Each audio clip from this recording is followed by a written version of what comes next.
Tere! Mina olen Elo Ellermaa. Võimalik, et mäletad mind teleekraanilt.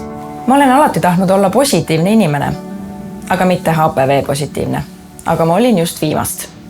Suurem osa inimestest nakatub mõne papilloomiviiruse tüvega elu jooksul vähemalt korra. Ja seetõttu on väga oluline aru saada, et kuidas see viirus inimeselt inimesele üle kandub. Mind tabasid just kõige raskemad HPV viiruse vormid. Tõsine lugu, mis viis mind ka operatsioonilauale.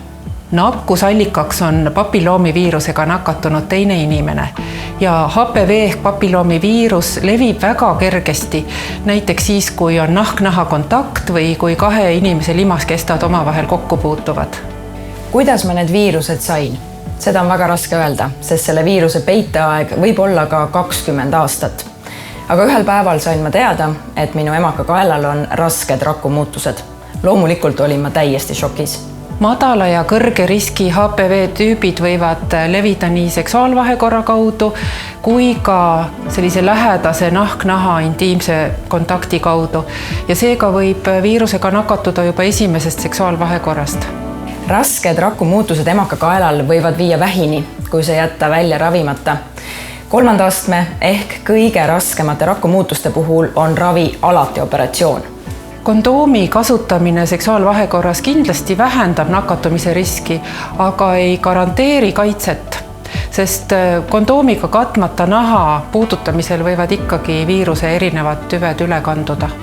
Arsti juures sain ma teada, et mul ei ole veel vähk, aga mul on juba vähieelne seisund, mis tähendab veel üks samm ja pärast nakatumist võib viirus inimese kehas ilma igasuguste haigustunnusteta ja kaebusteta pikka aega elada. Aga enamasti saab inimese immuunsüsteem siiski viiruse hävitamisega hakkama. Ma olin vihane ja kurb, sest ma ei saanud aru, miks minu immuunsus nendest viirustest lahti ei saanud. Ma süüdistasin ennast, sellepärast et ebatervislik asi minu elus on stress ja seda ma maandada ei oska. Osadel inimestel aga ei õnnestu viirusest vabaneda ja nemad on tulevikus ohustatud pahaloomulisest kasvajast ehk vähist. Arst ütles, et isegi tervislike eluviiside puhul, nagu minul, nakatub suurem osa inimestest oma elu jooksul mõne papilloomviirusega. Tavaliselt areneb vähk välja pika aja jooksul, näiteks 20 aasta jooksul. Ja emakakaelavähi tekke eelduseks on kõrge riskiga HPV viiruse olemasolu organismis. Seda tähtsam on vaktsineerimine, siis kui laps on 12 kuni 14 aastane. Mina ei kujuta ette, et ma emana jätaksin oma tütre vaktsineerimata ja riskiksin sellega, et tal võiks kunagi olla emakakaelavähk. Nii et kallid ema ja isa, öelge jah oma tütre HPV vastu vaktsineerimisele. Nii annate talle elus palju suurema kindlustunde.